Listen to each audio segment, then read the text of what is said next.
আল্লাহ রাসূল বলেন, এইরকম মজলিসে যারা বসে আল্লাহ রাব্বুল আলামিন তাদের গুনাহগুলোকে মাফ করে দেন।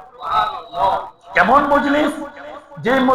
যে মজলিসে আল্লাহর জিকির করা হয়, আল্লাহর আলোচনা করা হয়, এই ধরনের মজলিসের মধ্যে যারা বসে আল্লাহ রাব্বুল আলামিন তাদের গুনাহগুলোকে মাফ করে দেন।